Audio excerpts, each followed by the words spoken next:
트래블콕.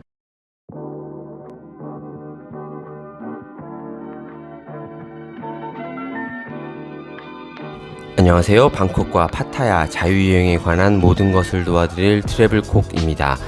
파타야는 해변 도시지만 바로 앞 해변에서 해수욕을 하는 건 좀 무리가 있고 엔터테인먼트 특화 도시에 더 가깝다는 말씀을 드린 적이 있습니다. 그렇지만 파타야를 방문하는 이유 중엔 동남아 바다에 대한 기대치가 분명히 있을 것이고, 파타야 해변에서 배 타고 30분 거리에 꼬란 또는 산호섬이라고 불리는 해수욕이나 해양 스포츠 즐기기에 괜찮은 섬이 있습니다. 산호섬이라는 이름 때문에 푸켓 피피섬이나 필리핀 보라카이 섬에 준할 만큼의 에메랄드빛 바다로 오해하실 수 있는데, 그 정도까지는 아니지만 나름 깨끗한 동남아 해변의 모습은 경험하실 수 있다고 생각합니다. 그래서 대부분 여행사의 방콕 파타야 패키지 상품에서도 이 섬을 방문하는 일정이 꼭 포함되어 있기도 합니다. 파타야를 자유여행하면서도 누구나 쉽게 한 번쯤 다녀올 수 있는 옵션이 되니까 그 방법에 대해서 좀 자세히 말씀드리겠습니다. 산호섬은 비교적 작은 섬이고요. 둘레로 총 5개 정도의 해변이 있습니다. 각 해변들의 모습과 장단점, 그리고 섬 안에서 이동하는 방법에 대해서는 다음 영상에서 소개해드릴 예정이고요.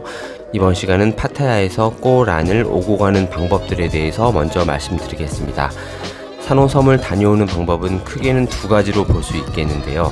직접 선착장을 이용해서 다녀오는 방법, 그리고 몽키 트래블이나 클룩 같은 여행사 그룹 투어를 이용하는 방법입니다. 여행사 그룹 투어는 저는 개인적으로 아직 이용해보지 않았습니다만 자유도는 좀 떨어지긴 해도 간편하게 다녀올 분들에겐 나쁘지 않은 선택일 수 있다는 생각이 들었습니다. 몽키 트래블의 1인당 300밭, 그러니까 12,000원에 호텔 픽업과 드롭, 산호섬까지 왕복 스피드보트, 그리고 비치 의자 대여료까지 포함해서 해변에 3시간 정도 머물다 오는 상품도 괜찮아 보였고요. 클룩의 1인당 800밭, 우리 돈으로 32,000원에 여기다가 스노클링과 점심 식사까지 포함해서 5시간 정도 소요되는 것도 꽤 쉽고 알차게 즐길 수 있는 상품이라고 생각합니다. 그룹 투어라는 게 여러 사람이 모여서 규모의 경제로 싸게 이용하는 거니까 해당 상품들의 구성을 만약 똑같이 개인적으로 한다면 오히려 그것들보다 더 저렴한 편이기도 합니다.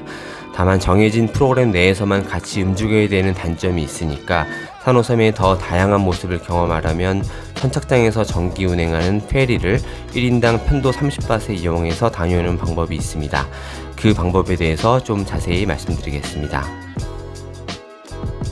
발리하이 선착장은 파타야 중심에서 멀지 않은 곳에 위치해 있습니다. 워킹 스트릿의 바로 끝자락이니까 비치로드 어디서나 10바짜리 송태우를 이용해 워킹 스트릿 간판까지 간 다음 워킹 스트릿을 10분 정도 통과해서 걸으면 바로 나오고요.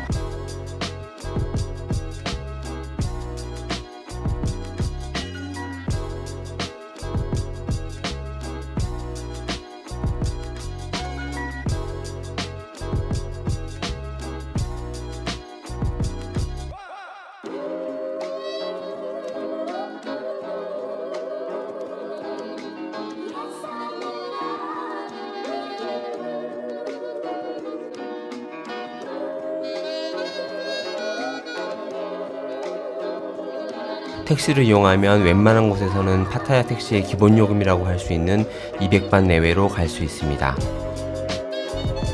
발리아의 선착장에 도착하면 큰 건물이 보이고 거기서 티켓을 사야 될 걸로 생각하실 수 있는데, 티켓은 따로 없으니까 그냥 긴 길을 통해서 배가 정박해 있는 곳으로 쭉 걸어가면 됩니다.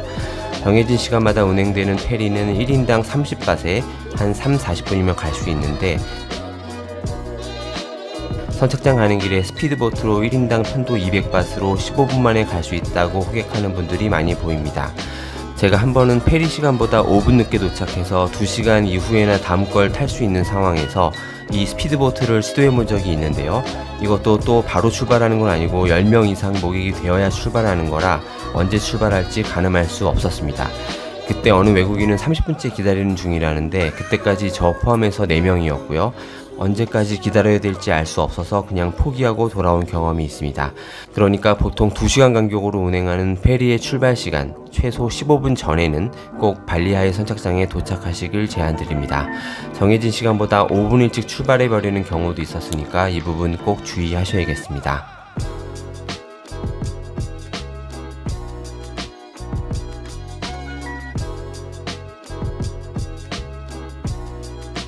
쭉 걸어가서 A포인트에 도착하면 왼쪽은 따웬비치 선착장 가는 배에 타는 곳이고요.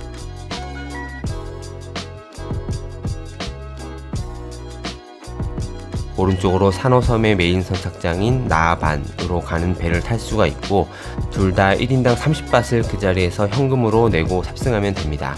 두 가지 페리의 출발 시간이 서로 엇갈리면서 다르니까 꼭 잘 참고하셔야 되는데, 다음 편 영상에서 자세히 보여드리겠지만 따웬비치는 산호섬의 해변들 중에서 가장 크고 많은 사람들이 찾는 곳입니다. 식당이라든지 해양 스포츠 같은 인프라도 가장 많아서 대부분의 여행사 그룹 투어도 물론 거의 다 이곳을 방문하는 것으로 알고 있습니다. 그러니까 다음에 올려드릴 영상 참고하셔서 따웬비치 위주로만 머물 계획이면 따웬 선착장으로 가는 게 유리하겠고요. 다른 해변 또는 여러 개 해변을 조금씩 둘러볼 계획이면 메인 항인 나반 선착장을 추천드립니다.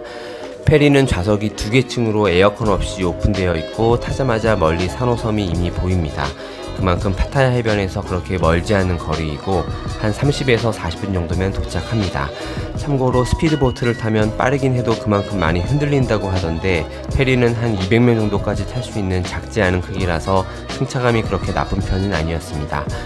돌아올 때도 물론 나반 선착장 또는 따웬비치 선착장에서 똑같이 30밭으로 정해진 시간에 발리아해 선착장으로 오는 배를 탈 수 있습니다.